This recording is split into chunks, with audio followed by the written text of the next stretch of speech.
il faut être capable de créer de la valeur pour la société et pour écologiquement parlant également. Et je pense que les territoires, pour ça, sont une bonne manière d'accéder à cette question. On a à apprendre de tout le monde, de son bras droit, de notre président bien sûr, mais également de la personne qui est en agence, de la personne qui est dans une filiale.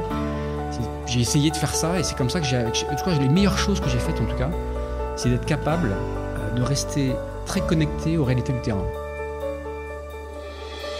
Parce que la communauté est clé, parce que l'entraide nous possède, on a décidé de mettre en lumière tous ces visionnaires. Bienvenue dans le podcast Build a City for Good de Daphne.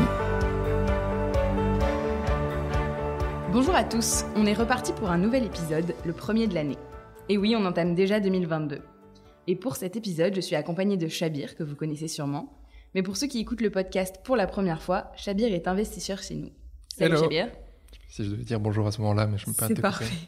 Et puis moi, je suis Sophie, en charge de la communication et de la communauté chez Daphne. Et aujourd'hui, on est ravis de recevoir un nouveau visionnaire, membre de notre communauté.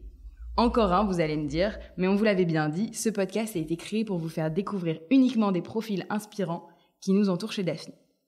Il s'appelle Ronan Lemoyle, il a été directeur général du Crédit Mutuel Arkéa de 2008 à 2020. Il dirige aujourd'hui un fonds qui s'appelle Épopée, qui fait le pari de l'investissement en région.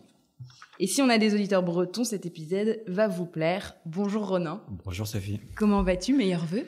Merveilleux, bonne année à vous tous les deux, plein de bonnes choses, beaucoup de bonheur à titre personnel d'abord, et puis plein de beaux projets dans vos vies professionnelles. De Et même. bon, on te le retourne. Merci beaucoup d'avoir accepté notre invitation. On est très heureux de pouvoir échanger avec toi. Alors Ronan, tu es breton, tu as passé 25 ans dans la finance, tu es passionné d'entrepreneuriat, d'aventure humaine plus globalement. Tu as fait du cyclisme à haut niveau, tu fais les choses tout le temps à 100%. Jusque-là, je me trompe pas? Tout va bien, a priori, en tout cas. Tout à fond et à 100% et très vite, y compris dans le débit verbal d'ailleurs. On va voir ça. Tu viens de spoiler la vidéo, là, Sophie. Ouais, clairement. On va arrêter de spoiler nos auditeurs. On va te laisser la parole avec une première question toute simple. Peux-tu, s'il te plaît, te présenter, nous raconter ton enfance, ton adolescence, tes rêves quand tu étais jeune? Ah, c'est très bonne question. Donc, je m'appelle Ronan Lemoyle. Je suis né effectivement dans le Finistère, à Brest, donc dans cette petite ville de la pointe du Finistère qui aujourd'hui trouve un écho plus favorable qu'il y a quelques années. Quand on y vivait, c'était une coquetterie particulière, et aujourd'hui, ça fait presque avant-gardiste d'être en région. J'ai vécu là-bas pendant 20 ans jusqu'à rentrer en prépa. Une enfance très heureuse, avec des parents qui n'avaient pas beaucoup d'argent, mais qui étaient des gens extraordinaires, qui sont malheureusement décédés aujourd'hui, relativement jeunes. Ils avaient une soixantaine d'années tous les deux. Et qui étaient des personnes qui ont vraiment choyé leurs 3 enfants, puisque j'ai deux sœurs qui sont un peu plus jeunes que moi. Et donc j'ai des souvenirs d'enfance extraordinaires qui étaient des souvenirs de balades avec des copains, de cabanes dans les arbres, de vélo, parce que j'en faisais beaucoup déjà à l'époque de vélo. Pas beaucoup d'école jusqu'à mes 18 ans. J'étais pas vraiment un acharné des études. Je me suis mis après, que mon père m'a bien fait comprendre qu'il valait d'abord mieux travailler à l'école avant de penser à faire du vélo à haut niveau, ce qui était très compliqué et ce qui n'aurait sans doute été jamais possible. Et donc j'ai fait ça jusqu'à 17-18 ans, une prépa, et j'ai connu mon épouse à l'époque. C'est la femme qui est devenue mon épouse, je l'ai connue très jeune, j'avais 17 ans. Et depuis, je suis rentré ensuite à HEC, j'ai fait mes études là-bas, je suis rentré dans ce groupe CMB là, qui s'appelle maintenant Arkéa. Et aujourd'hui j'ai 2 enfants, nous avons 2 enfants, Jeanne et Noé. Et je vis effectivement, je partage ma vie entre la pointe bretonne et Paris. Et ta prépa, tu l'avais faite aussi en Bretagne? En Bretagne, à Brest, au lycée de Kérichen. Donc, c'est pour ceux d'ailleurs qui ne connaissent pas Brest, je les invite à lire un bouquin qui s'appelle Paris-Brest, qui est un bouquin de Tanguy Viel, qui explique comment Brest, qui est une ville qui a une image effectivement qui est un peu la grisaille parfois, pas une belle architecture, ce qui est vrai, comment cette ville a été reconstruite sur les ruines de la Seconde Guerre mondiale et comment elle a raté ce virage qui consistait à s'ouvrir sur la mer. Donc c'est un bouquin qui est assez sympa, qui fait 100 pages. Donc voilà, c'est un petit truc à lire si on veut découvrir la Bretagne différemment. On mettra le lien à nos auditeurs. Et on sait que c'est un mensonge pour convaincre les Parisiens de ne pas venir en Bretagne. Exactement. Et pour revenir un peu sur le vélo, t'en as fait pendant de nombreuses années? Oui, j'en ai fait de mes 14 ans jusqu'à mes 20 ans, vraiment. Okay. À assez haut niveau, entre 18 et 20 ans. Bon, parce que c'était à ce moment-là que j'étais en catégorie qu'on appelle junior, où je me débrouillais plutôt pas trop mal. Et c'est une passion qui était extraordinaire. C'est une passion qui à la fois était sportive, c'était aussi une passion avec des copains. Donc c'est un peu la jeunesse insouciante. Et c'est ça aussi les bons souvenirs, c'est les grandes balades à vélo. Parce qu'on fait du vélo à ce niveau-là, on en fait des sorties de 100, 150 km. Donc on fait toute la campagne bretonne, on découvre des bords de mer, c'est des trucs magiques. En tout cas, pour moi, c'est les Madeleines de Proust aujourd'hui. Il y a des endroits encore où quand je me balade à pied, je sens des odeurs qui me rappellent les grandes virées à vélo ou les copains. Donc c'est pour ça que c'est resté quelque chose d'assez fort pour moi. Le vélo, c'est aussi un truc qui est important parce que c'est comme ça que j'ai rencontré ma femme. C'est grâce au vélo que j'ai rencontré mon épouse. Parce que mon épouse était dans la même classe qu'une jeune femme qui faisait du vélo avec moi à l'époque. Et donc, elle m'a invité, ça fait rigoler, mais à la soirée de brevet à l'époque. Et j'ai rencontré mon épouse grâce au vélo. Et puis le vélo, c'est aussi Arkea, parce qu'Arkea, on a beaucoup fait autour du vélo quand j'y étais. Donc c'est une espèce de fil rouge dans ma vie. C'est pour ça que c'est un truc important. Et puis aujourd'hui, c'est un vélo différent. Je te disais tout à l'heure en rigolant que je ne veux pas qu'on me demande mon âge, parce que j'arrive dans une frange d'âge où pour le sportif que je suis, c'est plus compliqué.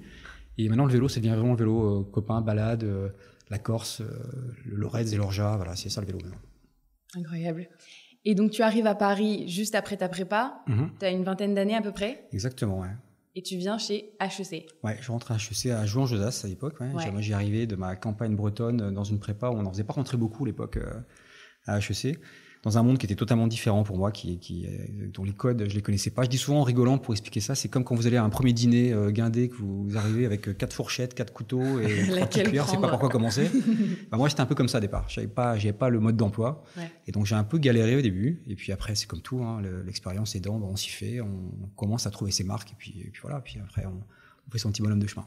Et donc là, tu es parti pour 3 ans en finance. 3 ans avec une spécialité finance, majeure finance. Ça me fait un peu sourire qu'on dise ça maintenant parce que le sentiment que j'ai malgré tout, ce qui est quand même assez vrai, c'est quand on sort de l'école, on a une très bonne formation en général, bien sûr, mais on n'est pas dire qu'on est vraiment un expert en quoi que ce soit. Et à l'époque, la finance de marché qu'on apprenait, c'était des trucs très théoriques dans les bouquins. J'ai vraiment appris le métier ensuite dans la banque. Quand j'y suis rentré, c'est là que j'ai vraiment fait mes classes. Mais effectivement, j'ai des très bons souvenirs cette période de 3 ans à HEC, c'est très sympa. Est-ce que tu es allé un peu à l'étranger pendant cette période ? Je suis allé en Angleterre, en Grande-Bretagne. Alors, c'était pas aussi répandu qu'aujourd'hui. Aujourd'hui, il n'y a pas un étudiant qui sortirait d'une école de commerce ou d'ingénieur qui va pas passer la moitié de sa scolarité, si ce n'est plus, d'ailleurs, à l'étranger. À l'époque, c'était beaucoup moins courant. Donc, moi, j'ai dû faire 6 mois, je pense, en Grande-Bretagne, en cabinet d'audit. Mais ce qui était déjà presque beaucoup pour l'époque. Là où aujourd'hui, ça fait à peine un stage de seconde année. Encore, je suis même pas sûr qu'il reste aussi peu. C'est vrai que maintenant, tu es obligé de faire quasiment 6 mois, 1 an. Exactement, ouais. C'est assez sinon, commun, tu valides pas ton diplôme. Et après, du coup, HEC... Après HEC, je rentre. Il y a un truc assez bizarre, c'est que moi, je voulais essayer de rentrer en Bretagne à l'époque. J'avais envie de faire un truc dans ma région. Et donc, je suis contacté par quelqu'un qui était patron de l'informatique de cette banque qui s'appelait CMB à l'époque, le Crédit Mutuel de Bretagne, et qui me propose de me rencontrer au pied de la Tour Gann à la Défense, qui ne s'appelle plus la Tour Gann aujourd'hui, donc qui est celle qui est pratiquement quand on va vers Neuilly, là, tout au bout de l'esplanade. Et donc, il me propose de rentrer dans cette boîte que je connaissais pour en être client sociétaire, comme on dit ça depuis très longtemps, parce que mes parents vivaient y compris jusqu'au-dessus de l'agence CMB quand j'étais gamin, donc ça s'invente pas. Et donc voilà, exactement. Et donc j'ai trouvé ce gars extraordinaire, un mec remarquable, et donc j'ai accepté. Je suis rentré en me disant de toute façon c'est pas grave, si jamais ça marche pas, je fais 6 mois, 1 an, puis je repartirai.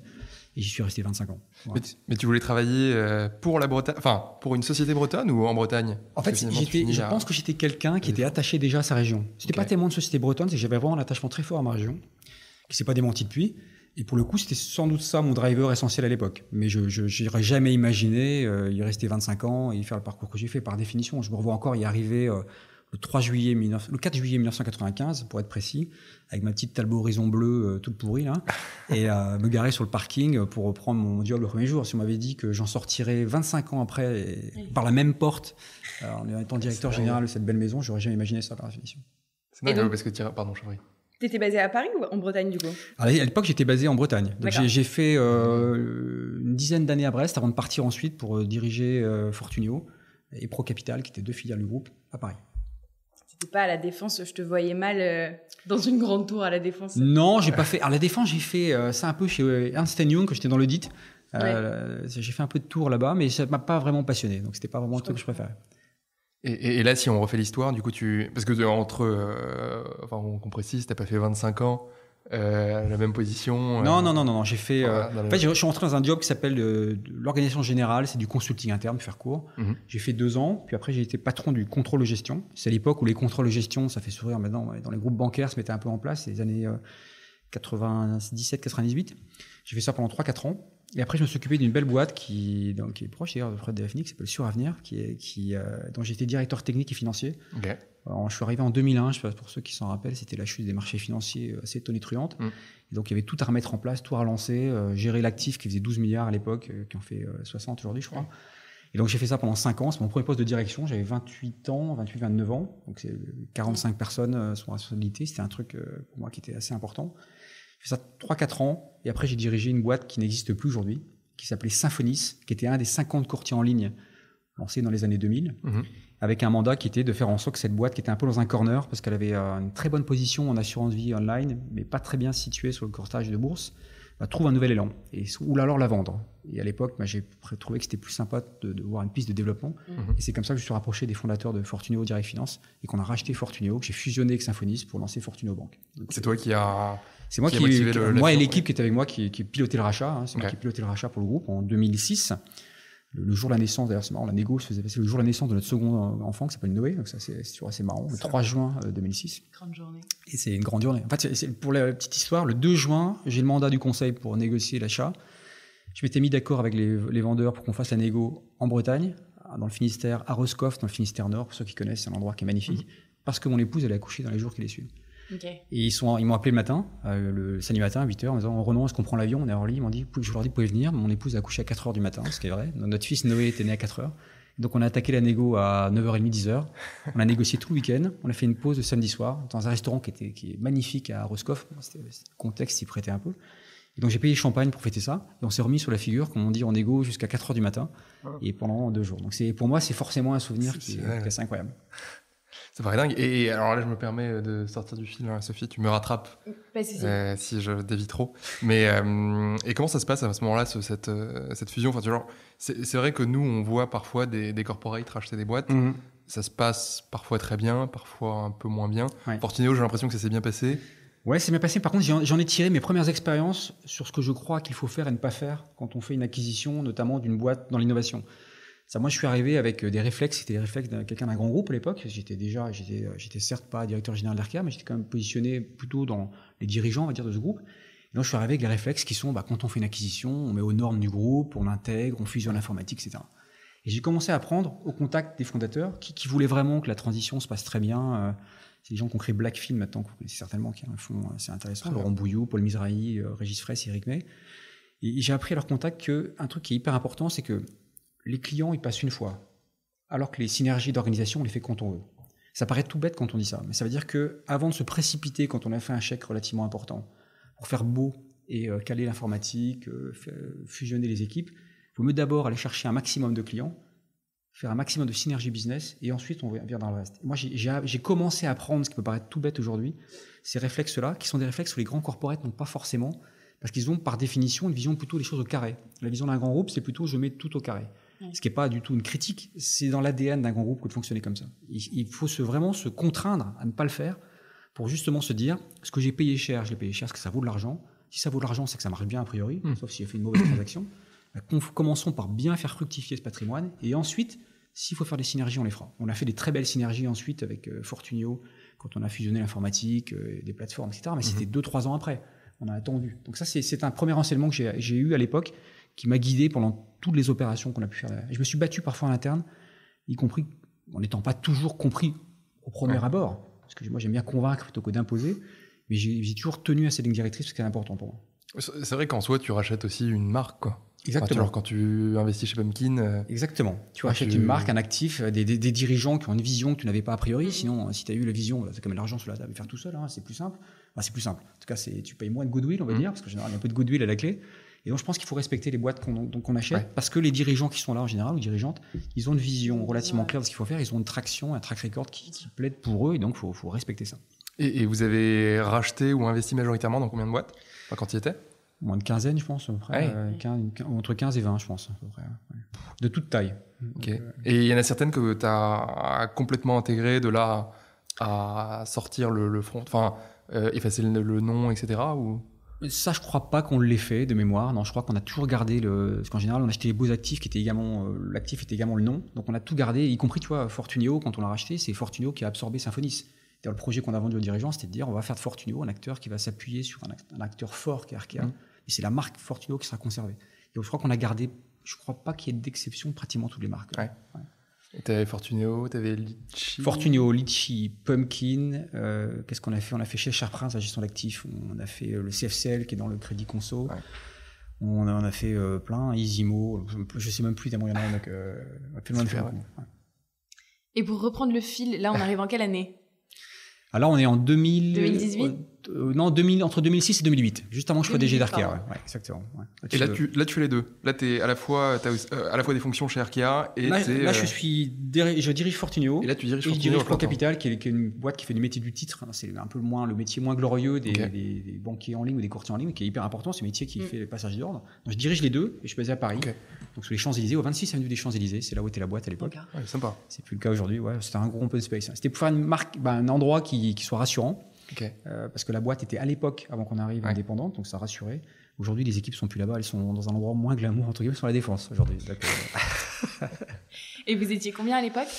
Moi, quand j'y étais, on était 45, je crois. Et aujourd'hui, ils sont 300, 350, je crois. Comme ça. Et tu restes jusqu'en 2008. 2008, ouais, exactement. Et ensuite, il se passe quoi? Ensuite, il se passe qu'un jour, il y a un monsieur qui s'appelle Jean-Pierre Denis qui allait prendre la présidence du groupe un an après, qui est quelqu'un, pour ceux qui ne connaissent pas, qui a notamment dirigé Oseo, qui était secrétaire général adjoint de l'Élysée, donc quelqu'un pour lequel j'avais une admiration, et j'ai toujours d'ailleurs une admiration importante, qui faisait ce qu'on appelle son tour de banque. Ça fait un peu, on dit ça dans les banques, il fait une tour de banque pour les dirigeants du groupe à l'époque, 70-80 dirigeants. Et il était venu me voir un soir aux Champs-Élysées, dans la salle de réunion, et puis il m'avait redemandé de dîner avec moi quelques mois après dans un restaurant qui s'appelle Flora Danica sur les Champs-Élysées. Et il m'a proposé il m'a demandé si je voulais être sur la liste des prétendants au poste de directeur général. Donc moi, j'avais 36 ans à l'époque. C'est vraiment pas le schéma dans lequel je me projetais. Moi, j'étais vraiment plutôt amoureux des petites boîtes que je trouve plus malléables, plus sympas, où on connaît tout le monde, où quand on décide un truc, on le fait le lendemain. Et diriger un grand groupe, c'était vraiment pas ni dans mes aspirations, ni non plus dans ce que je pensais être capable de faire à l'âge qui était le mien. Mais en même temps, j'ai fait un raisonnement rapide qui était le suivant, c'était de dire, quand on propose un truc comme ça, soit on l'accepte, soit on part. Puisque si on le refuse, le jour où on a une idée, qu'on lève la main dans la salle, celui qui vous a proposé la chose, sans vous dire un seul mot, d'un regard, vous fait comprendre qu'il fallait prendre son bâton de pèlerin et faire, et ne pas juste refuser le job à l'époque. Donc, pour cette raison-là, d'une part, et parce que la personne, Jean-Pierre Denis en question, paraissait une personne intéressante à accompagner, j'ai accepté ce job en 2008. Ouais. Et tu es resté jusqu'à l'année février 2020. Jusqu'en février 2020. C'est à la fois ce que j'ai fait de plus difficile et de plus extraordinaire également dans ma carrière. Difficile parce que on sous-estime toujours les enjeux dans un groupe comme celui-là. Et c'était un groupe qui était qui est toujours un groupe magnifique, mais qui avait des enjeux de transformation qui étaient importants, dans le digital, mais pas que, dans une trajectoire de croissance peut-être à réinventer, à reprendre. Et donc, quand on arrive à 36 ans, on a beaucoup d'énergie. Je pense que j'ai quelques idées également. Et parfois, on oublie aussi qu'il y a un truc tout bête, c'est que le temps des hommes n'est pas le temps d'entreprise. Et que parfois, il faut laisser du temps au temps pour que les choses puissent arriver. Et moi, j'ai parfois peut-être un peu brusqué les choses. Et donc, ça n'a pas toujours été simple au début. Ça a même été très difficile. Très difficile en charge de travail, c'est évident, mais très difficile pour faire accepter ces idées. J'ai eu une grève de 3 semaines. J'ai des trucs qui est assez inédit dans le secteur bancaire, en tout cas, à cette époque-là. J'ai eu du mal parfois à faire passer mes idées, on a eu du mal à faire passer les choses, et puis ensuite, à force d'expliquer, de faire la pédagogie, c'est parti tout doucement, puis je crois ce qu'on a fait au moins pendant 7-8 ans ensuite derrière, une très belle trajectoire de croissance. En tout cas, le chiffre d'affaires de la boîte, il a doublé en 10 ans, son résultat a fait x3, donc on avait des métriques plutôt bons, on s'est installé, je crois, comme un acteur, le groupe s'est installé comme un acteur qui comptait dans le paysage, je veux dire, malgré sa taille, en tout cas, qui montrait que sa taille n'était pas un handicap, parce que c'est un groupe qui fait certes 2,5 milliards de chiffre d'affaires, donc ce qui paraît beaucoup comme ça, mais qui dans le secteur de la banque, c'est 10 fois plus que Société Générale par exemple, donc qui n'est pas la plus grosse banque française non plus. Donc on montrait qu'on pouvait avoir une trajectoire de croissance intéressante en jouant sur l'agilité, l'innovation, la capacité à faire différemment. Toi, quand tu es arrivé, tu as vraiment eu l'envie de faire en sorte que ça aille plus vite. Tu disais tout à l'heure que tu étais quelqu'un de rapide. Moi, je sais pas. En fait, quelque part, j'ai le sentiment que les choses se font. Ma conviction profonde, c'est que les choses, quand on veut les faire, il faut les faire tout de suite. Il faut y aller vite, parce que sinon, quand on n'y va pas assez vite, c'est un peu comme un 4x4 qui s'enlise tout doucement dans le sable, parce que les obstacles, on rencontre assez vite. Et si on n'a pas une force de percussion assez forte, on va vite se faire enliser et on ne va pas avancer. Donc moi, j'ai cette conviction en moi que les choses se font rapidement.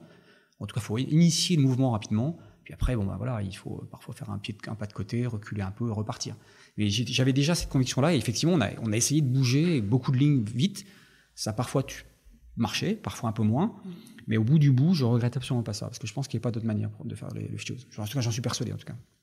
Et en regardant vos LinkedIn, enfin le tien, celui de Charles, ton associé aujourd'hui, vous avez aussi cofondé plusieurs boîtes avant. Ouais, on a fait des choses ensemble. Moi, j'ai toujours considéré également que c'était bien pour être... j'ai essayé d'être un banquier qui avait un petit esprit entrepreneurial. Mais pour faire ça, il faut voir les entrepreneurs. Bon, ça, je faisais beaucoup. Et son argent, plutôt que de le mettre sur un livret ou une assurance vie, c'est pas mal de le mettre dans des startups ou dans des boîtes pour investir. Donc avec Charles, on a créé une boîte qui s'appelle Openfly, qui a fait l'espèce de voyage collaboratif en avion, l'aviation d'affaires. On a fait une boîte qui s'appelle Allo Voisin, qui est Édouard Dumortier, qui en est le fondateur, qui fait la conso collaborative. Et puis quelques autres projets comme ça. Et qui étaient toujours des petits tickets pour moi, mais surtout l'occasion, tôt le matin ou tard le soir, de se confronter à des réalités différentes de celles d'un patron d'un groupe bancaire. Et donc de rester les pieds bien sur terre, en comprenant toujours ce que c'était que faire un tableur Excel, un PowerPoint. Ça peut paraître bizarre quand on dit ça, mais quand on est dirigeant d'un grand groupe, on pourrait vite, si on ne fait pas attention, finir par, je caricature bien sûr, signer les parapheurs, aller au conseil d'administration et puis voir de moins en moins de clients et faire de moins en moins de choses soi-même. Et moi, je considère, c'est comme pour le vélo, je nettoie mon vélo tout seul, je change la chaîne tout seul, parce que c'est comme ça qu'on sait comment ça marche quand on en fait. C'est pareil, je pense que c'est pareil dans une entreprise. Donc j'ai beaucoup passé de temps avec Charles à investir dans des boîtes et à piloter des boîtes pour ça. Et vous étiez à chaque fois tous les deux part-time dans ces boîtes-là? À chaque fois, on est pas toujours, on est en capital. Charles a parfois plus de participation que moi. Parfois, ça peut être moi. Mais en tout cas, on est toujours associés ensemble. On prend les décisions ensemble. On confronte nos idées. On est assez complémentaires parce que très différents. Voilà. Et vous avez tout fait. Enfin, j'ai l'impression que vous avez tout fait ensemble. Non, pas tout, parce que on s'est connus il y a 25 ans chez Arkea. Il y est resté 5 ans et moi, j'y suis resté 25. On a toujours gardé des contacts parce qu'on avait une forme de proximité, je pense, intellectuelle qui nous rapprochait. Même si lui, c'est un ingénieur, mon école de commerce. C'est ça qui nous rapproche d'ailleurs. Et donc, quand j'ai quitté Arkea, assez naturellement, après qu'on ait fait ces investissements ensemble, on s'est dit, tiens, c'est un truc à faire ensemble autour du territoire, associons-nous et voyons comment on peut créer cette boîte. Donc, j'ai envie de dire que c'était... Charles, c'est quelqu'un finalement que j'ai pas forcément vu tous les jours pendant 25 ans, mais qui est resté en pointillé, quelqu'un que je voyais régulièrement. Et le jour où il s'est présenté une occasion, l'étincelle est arrivée, ça s'est fait. Qui est breton également? Il est breton, lui, il a un défaut, il est du Finistère Sud. Ah ouais. Un défaut. Hop là. Moi, je suis Léonard. Bon, voilà. On dira rien. Et donc, en 25 ans chez Arkea, toutes ces années, là, je dirais pas ton âge, tu as fait toutes tes armes, tu as tout appris. En fait, j'ai tout appris en technique, en management, en comment... Moi, je suis un garçon très timide, comment on s'exprime effectivement quand on va parler dans les médias, devant 1000 personnes. Pas beaucoup, pour... Non, mais je le dis beaucoup parce que j'ai une fille qui a 18 ans aujourd'hui, qui est quelqu'un qui est très très timide, qui est très introverti et qui a du mal et qui parfois voit son père comme plus extraverti qu'elle, entre guillemets, parce que j'ai fait beaucoup avant, qui fait que je suis à l'aise. Et donc j'essaie de lui dire, moi quand j'avais 20 ans, j'étais assez timide, j'étais assez réservé, et donc on apprend à force de faire les choses aussi. Donc j'ai tout appris en cette maison. J'ai appris également ce que j'évoquais tout à l'heure, c'est comment il est important de rencontrer les personnes, comment il est important de considérer qui que ce soit dans l'organisation. On a à apprendre de tout le monde, de votre bras droit, de votre président bien sûr, mais également de la personne qui est dans l'agence, la personne qui est dans une filiale. J'ai essayé de faire ça et c'est comme ça que les meilleures choses que j'ai faites en tout cas, c'est d'être capable de rester très connecté aux réalités du terrain. Je crois que c'est un de mes grands atouts, une grande force pendant ces 25 ans, ça a été ça. Et c'est aussi pour ça, je pense, qu'on a réussi pas mal de choses parce qu'on est resté bien connecté à la réalité du terrain.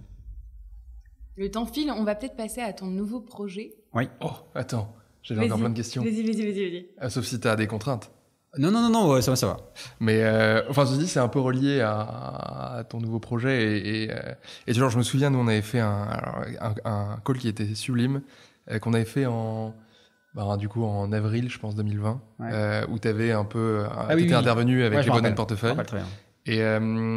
Et c'est vrai que tu étais une des premières personnes qu'on avait entendues justement sur la valorisation du territoire. Et c'était quelque chose qu'on entendait beaucoup à ce moment-là. Ouais. Tu as eu la première vague, la deuxième vague, et puis après les gens se sont habitués à retourner au travail partiellement, même si aujourd'hui 3 jours de télétravail sont obligatoires, etc. Bon, bref. Est-ce que c'est quelque chose qui vaut toujours autant pour toi aujourd'hui? Est-ce que c'est quelque chose qui sera dans la vague du remote, working, etc. Ou alors est-ce que les emplois doivent se créer là-bas, les boîtes doivent se créer là-bas? Enfin, comment est-ce que ça va se valoriser? Moi, je suis pas dans le dogmatisme. Je pense simplement que j'ai appris également de ce que j'ai observé. Comme je dis souvent, ça permettra de deviner un peu mon âge. Je suis un enfant des 30 Glorieuses. Et donc, j'ai vécu cette période pendant laquelle on croyait que la croissance par l'économique pure était ce qui allait amener à résoudre tous les problèmes de l'humanité. Et j'ai lu un bouquin qui s'appelle Les limites de la croissance, qui est un bouquin de chercheurs du MIT qui explique comment, au bout d'un moment, quand on met trop, on peut mettre des inputs économiques dans un modèle, on en ressort la destruction de valeur sociétale et environnementale notamment. Alors quand on dit ça, on dit aujourd'hui, c'est évident, tout le monde le sait, c'est-à-dire on travaille tous maintenant pour trouver un meilleur équilibre. Sauf que ce bouquin, il date de 1972. Donc c'est l'année de ma naissance. Donc voilà, comme ça, on sait mon âge directement. Yes. Voilà. Et donc en fait, quand je dis ça, c'est que 72, c'est il y a quelques années, donc une cinquantaine d'années en l'occurrence. Et donc on dit, on a quand même mis tout ce temps à se rendre compte qu'au bout d'un moment, il y avait des choses à valoriser. L'économique, pour moi, c'est important, parce qu'il n'y a pas de richesse créée, il n'y a rien à distribuer pour faire que. C'est une évidence. Mais en même temps, on ne peut pas non plus considérer que tout passe par l'économique. En tout cas, moi, j'ai appris aujourd'hui que le ROE, le rendement sur fonds propres, le retour sur investissement, ce n'est pas la seule donnée qui compte. Il faut être capable de créer de la valeur pour la société et pour écologiquement parlant également. Et je pense que les territoires, pour ça, sont une bonne manière d'accéder à cette question. Parce que si on crée plus d'emplois en région, on crée plus de champions en termes d'entreprise en région, on fait à la fois la création de richesses économiques, on fait de l'aménagement du territoire comme M. Jourdain faisait la prose sans le savoir, on fait de l'écologie parce que sans tomber dans les phalanstères de forestiers, on fait des circuits plus courts. Bref, on répond à beaucoup de problématiques qu'on a aujourd'hui rencontrées sans vraiment se rendre compte les uns les autres qu'on allait vers un mur, dans un mur. Donc c'est pour ça que j'y crois beaucoup. J'y crois pas par dogme, je crois que j'ai comme beaucoup pris conscience d'un certain nombre de choses, y compris d'ailleurs qu'on pouvait travailler en remote sans que ce soit vraiment un gros sujet. Je pense que les verrous étaient beaucoup dans notre tête. Est-ce que est-ce qu'on peut faire confiance? Est-ce que quelqu'un qui travaillerait depuis, je dis n'importe quoi, un chalet aux Arcs ou un appartement aux Arcs, est-ce qu'il va vraiment bosser, sachant qu'il va aller faire une petite marche les soirs dans la montagne? C'était les trucs qui étaient dans nos têtes, tout ça. Je crois qu'aujourd'hui, tout ça, ça a sauté. Donc, j'espère que ça va sauter. Et qu'on peut imaginer des modèles de fonctionnement d'entreprise différents. Le remote est une illustration, mais également différents au sens plus déconcentré, plus décentralisé. Et ça, j'y crois beaucoup, effectivement. C'est clair, moi je te posais la question, mais on est convaincus. Hein, et d'ailleurs, je pense qu'on mettra, on essaiera de mettre en lien. Tu avais une étude qui était sympa de McKinsey, bon, quand c'est sympa, il faut le dire aussi, pendant le confinement, et qui montrait justement qu'on allait dans le mur, que si on continue comme ça. Ouais. Et bon, on vous la laissera plutôt que paraphraser. J'ai eu ma... C'est vrai. Je peux te laisser reprendre. Mais c'était une belle transition. Mais du coup, nos auditeurs savent pas trop où on va, ils connaissent pas ton projet, ils savent qu'on va en région. Est-ce que tu peux nous en parler du coup? Épopée Gestion, qui est notre projet, c'est quoi c'est simple. Hein. Épopée Gestion part de ce constat qu'on évoquait à l'instant, de dire beau pays qu'est la France, il a beaucoup de qualités, mais il a un gros défaut, comme beaucoup d'économies aujourd'hui. Il est hyper concentré dans les grandes métropoles, les populations, les agents économiques, la pollution, les maladies, même parfois malheureusement. Et donc, il faut, si on veut croire en tout cas à un modèle plus déconcentré, il faut aider à créer une économie dans les territoires. Et donc, nous, on est partis de là en se disant, nous qui avons, pour ce qui me concerne, passé la moitié de ma vie professionnelle entre Paris et province, c'est comment faire en sorte d'aller faire émerger des champions en région dans les sujets d'innovation, les PME, les ETI, les infrastructures, qui vont amener à un meilleur équilibre entre des grands pôles métropolitains et des villes qui sont de taille plus intermédiaire. C'est comme ça qu'est née cette idée toute simple avant, parce que cette idée, on l'a lancée en mars 2020, en tout cas on a commencé à bosser, bien entendu qu'elle n'allait pas germer le jour, j'espère en tout cas, où le Covid est arrivé. Et donc partant de là, on s'est dit on va créer une entreprise qui va avoir deux pattes, une patte d'investisseur qui va investir via des fonds d'investissement, en classique, que tout le monde connaît, dans l'innovation, dans les capitales d'entreprise PME, ETI, dans les infrastructures en région, et qui va à la fois apporter ce qu'on peut appeler de l'accélération, en tout cas c'est le terme consacré dans l'innovation, même s'il est un peu galvaudé, c'est être capable, aux côtés des entrepreneurs, qu'ils soient là encore dans les startups ou dans les plus grandes boîtes, de leur apporter un support opérationnel, dans le digital bien sûr, dans les RH, dans l'international, dans le marketing, la strat, tout ce qui fait finalement que l'argent qu'on va mettre dans une boîte, on va le leverager parce qu'on apportera autre chose que seulement le capital. Donc on est parti comme ça, on s'est dit on va le faire d'abord dans l'innovation parce que ça on sait faire, puis assez vite, moi pendant qu'on était confinés, je me suis rendu compte qu'il y avait un vrai sujet côté PME, ETI, on y va tout de suite sur les PME, ETI. Et assez vite, les infras, on a vu qu'il y avait un truc, notamment dans l'immobilier de bureau, d'activité logistique en région, il faut faire le truc également. Et là, je me rappelle, c'est ça qui est intéressant quand on voit Charles et moi, c'est que je pense que si j'aurais eu avec moi un associé qui était quelqu'un de plus classique, il m'aurait dit, t'es pas un peu frappadingue de partir sur 3 trucs, alors que les gens, ils font tous à fond dans une thématique d'abord, puis après, ils font un deuxième, un troisième. Et comme Charles, il n'est pas comme ça, il m'a laissé, entre guillemets, dire, et entre guillemets, un peu faire au début, puisque sur certains des sujets, on va dire que vu mon passé, j'avais un peu plus d'antériorité que lui. C'est vrai que cette complémentarité qu'on avait, c'était un peu comme étaient les gens qui disent c'est pas impossible de faire les 3 en même temps. Et donc on a lancé 3 thèses d'investissement. On a été lever de l'argent dans l'innovation. On a aujourd'hui 60 millions d'euros pratiquement dans l'innovation. On a levé 90 millions d'euros dans le CapDev et on a levé pratiquement 160 millions d'euros aujourd'hui dans l'immobilier. Investi 150 millions d'euros en immobilier à date. On a fait 3 deals dans le CapDev. On est à 10-12 millions d'euros déployés sur un fonds qui a été levé en juillet. Et sur l'innovation, on a fait les 2 tiers du premier fonds, et là, on vient de closer le deuxième. Donc on est à 300 millions d'euros à peu près d'actifs aujourd'hui, on est une vingtaine de personnes, et vraiment dans cette thèse territoriale qu'on n'oppose pas d'ailleurs aux grandes villes, absolument pas. Mais on se dit, il y a de la place pour faire les choses différemment. Si je prends l'immobilier par exemple, qui est très intéressant, souvent les gens me disent, mais c'est quoi le rapport avec la thèse territoriale, faire du bureau, de la log et puis des locaux d'activité? Je dis, mais c'est tout simple. Quand vous êtes un entrepreneur aujourd'hui en région et que vous avez des locaux à financer de 2 à 10 millions d'euros en termes de taille, vous trouvez quoi pour financer ça? Le crédit, des clubs deals et des copains, souvent comme ça que ça se fait, vos fonds propres. Et vous ne mettez pas votre argent dans votre exploitation parce que vous êtes mobilisé, vous le mobilisez sur des capex liés à quelque chose qui n'est pas votre actif de boîte. Et les grands faiseurs, les grands acteurs qui investissent, les grands assureurs, etc., ils n'investissent pas dans ces actifs. C'est trop petit pour eux. Quand vous appelez Amundi, Allianz ou quelques autres, qui sont des gens qui font beaucoup d'investissements, ils mettent des tickets beaucoup plus gros. Ben nous, qu'est-ce qu'on a fait?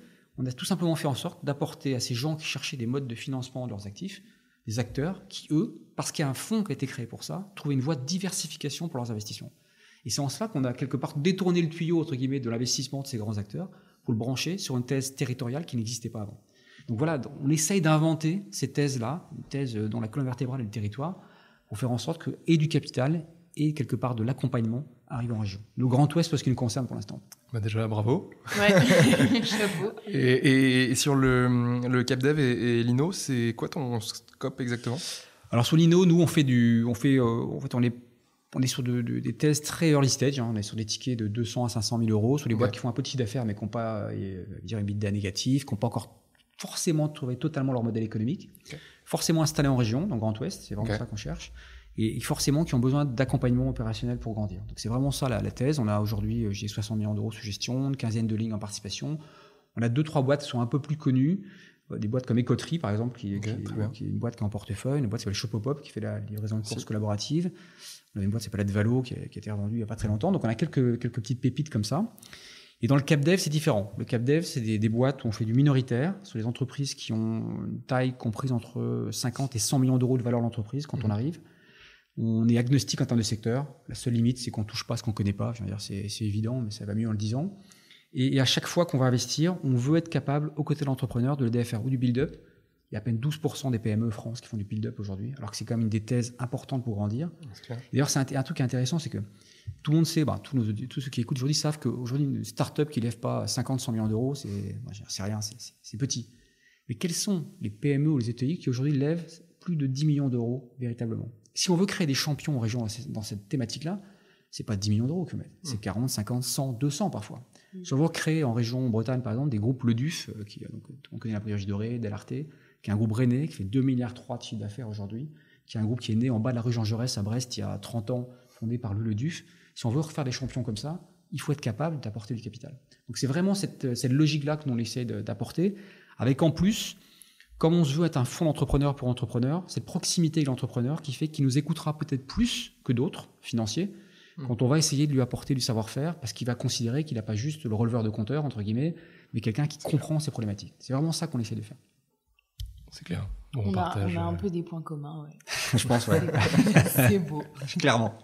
D'ailleurs, au-delà des points communs, je pense que vous faites partie sans doute des sources d'inspiration pour des choses différemment. C'est-à-dire que quand je disais tout à l'heure que moi j'ai beaucoup appris au contact des gens que j'ai vus, Daphne, comme vous le savez, j'ai eu pas mal de discussions avec Daphne au tout début. D'ailleurs, on a investi chez Arkea, chez Daphne. Et forcément, c'est une source d'inspiration comme d'autres. On va chercher chez les autres aussi ce qu'ils ont fait. On fera imprimer la citation. Ouais, grave. On va la mettre sur un mur. Et il y a mon côté com qui me titille. Est-ce qu'il y a une histoire derrière le nom Épopée? Il y a une histoire qui est toute simple, mais vraiment toute simple.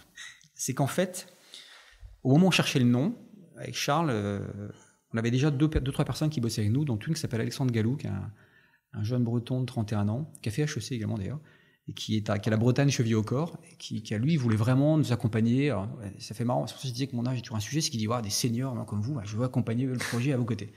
Donc on cherchait ce nom, et on commençait à chercher les noms, commençait par A, avec une consonance un peu bretonne, en se disant tiens, ça va faire bien et tout. On sort une liste, pas terrible, et un jour Alexandre nous envoie un message le soir, il dit j'ai pensé à un truc, ça pourrait s'appeler Épopée.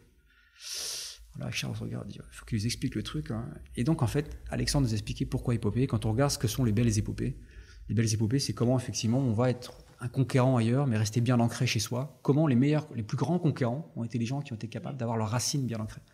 Donc, en fait, épopée, c'est simplement ça. C'est l'idée j'en profite pour le saluer aujourd'hui, c'est l'idée d'Alexandre, parce que c'est son idée à lui, c'est lui qui a eu cette idée-là, s'appuyant effectivement sur une bride d'histoire, une réalité.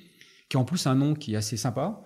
Au demeurant, aujourd'hui, on a tous envie de faire des belles épopées, au sortir de ce marasme dans lequel on aura vécu pendant 2 ans. Donc il y a un côté sympa dans le nom. Il y a un côté d'ailleurs qu'on nous donne souvent, qui est un côté pour une boîte de gestion, c'est un nom français. Alors on nous a souvent dit ça quand on a été faire nos pitchs, on a dit c'est pas mal, c'est un nom français, il n'y a pas beaucoup de boîtes qui nous vendent des noms français. Et puis c'est un nom qui est signifiant. Voilà. Donc, mais c'est l'idée d'Alexandre. Voilà. Canon, bravo Alexandre.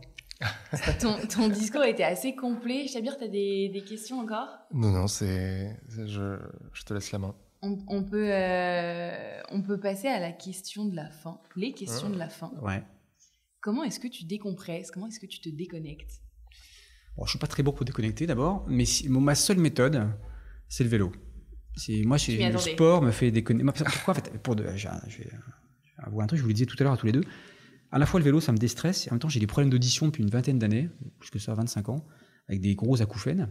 Ce qui fait qu'en fait, le seul truc qui vraiment me détend totalement, c'est quand je fais du vélo, qu'il y a du vent, que j'entends plus le bruit dans mes oreilles, que je suis bien. Donc le vélo, c'est mon truc à moi. Voilà. Top. Est-ce que tu as un spot en Bretagne à nous conseiller? Est-ce que j'ai un spot en Bretagne à vous conseiller? T'as le droit d'aller dans le sud. Non, mais il y a un endroit que je trouve magnifique, mais bon, je suis totalement... je suis pas du tout objectif. C'est que moi, je vis à un endroit qui s'appelle le Passage, dans une ville qui s'appelle Plougastel d'Aoulas, connue pour ses fraises d'ailleurs, qui est en face d'un autre village qui s'appelle Rolec-Kerrion. Et le Passage, ça s'appelle c'est la mer d'Iroise qui passe par là, dans la pointe du Finistère. Vous avez ce qu'on appelle le pont Albert-Loup et le pont de l'Iroise qui séparent cette mer. Le pont Albert-Loup a été construit dans les années 20 et le pont de l'Iroise a été construit en 94. Et donc cet endroit, le Passage, c'est un endroit où le bac traversait. À l'époque, il n'y avait pas de pont. Et pour moi, c'est un endroit qui est magique, parce qu'à la fois, c'est un endroit où je vis, côté Plougastel d'Aoulas, avec une vue magnifique, quand il y a des couchers de soleil. On ne peut pas montrer les photos, bien sûr, dans un podcast, mais c'est extraordinaire. Et ma maman est née de l'autre côté, un endroit qui s'appelle Canfroute. Et donc, forcément, c'est un endroit qui est très signifiant pour moi. C'est un endroit qui est magnifique et qui est plein de souvenirs, pour ce qui me concerne. Prochain week-end, Chab, on va là-bas. Exactement. Il y a un bar très sympa qui s'appelle La Cale, d'ailleurs, donc il ne faut pas louper. Magnifique. C'est noté. Ton rêve le plus fou? Mon rêve le plus fou Ou tes rêves les plus fous? Mes rêves les plus fous. Non, moi j'ai pas à titre professionnel, j'espère vraiment réussir à m'accomplir avec Charles dans le côté entrepreneurial. Moi, c'est hyper important. J'ai toujours aspiré à faire ça. Ça, c'est un truc qui est hyper important pour moi. Qu'on crée finalement quelque chose qui nous survive entre guillemets. C'est un peu vantard de dire ça, mais j'aimerais bien qu'on puisse dire dans 20 ans on a créé un truc qui nous dépasse largement. Ce serait génial qu'on les transmis à des plus jeunes que nous. Tout ça, c'est un truc vraiment ça me fait kiffer. Vraiment, c'est un truc qui serait top. Et puis à titre personnel, j'ai des rêves assez simples. Moi, j'ai 2 enfants maintenant. Comme je leur dis toujours, moi, ma vie professionnelle, je l'ai faite pour beaucoup. Ma vie personnelle aussi.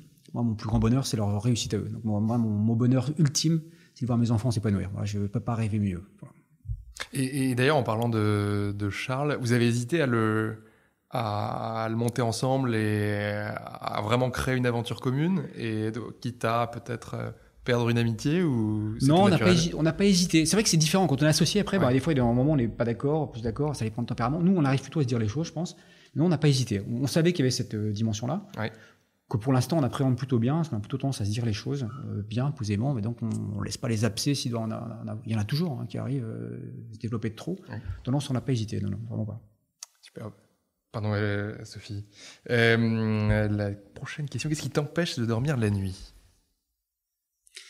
Alors vraiment, sincèrement, il n'y a pas grand-chose qui m'empêche de dormir la nuit, vraiment. Le seul truc, je le dis parce que ça arrive toujours on dit on a petits-enfants, petits soucis, grands-enfants, grands soucis. Moi, si mes enfants ne sont pas bien, je ne dors pas. C'est le seul truc qui m'empêche de dormir, c'est quand ma famille ne va pas bien. Voilà, je crois sinon que par mon expérience professionnelle notamment, ça m'a pris beaucoup. Avoir dirigé un grand groupe, j'ai toujours dit, et je le dis souvent à des amis quand ils ont les angoisses, je dis moi je me fais plus mal au ventre à l'avance, ça sert à rien. Parce que sinon, dans les fonctions que tu as les miennes avant, j'aurais mal au ventre tout le temps. Donc j'ai arrêté ça. Par contre, le truc qui m'empêche de dormir, c'est si ça va pas avec mes enfants. Là, je suis vraiment très malheureux. Là. Et je dors pas. C'est intéressant ça de ne pas avoir mal au ventre avant.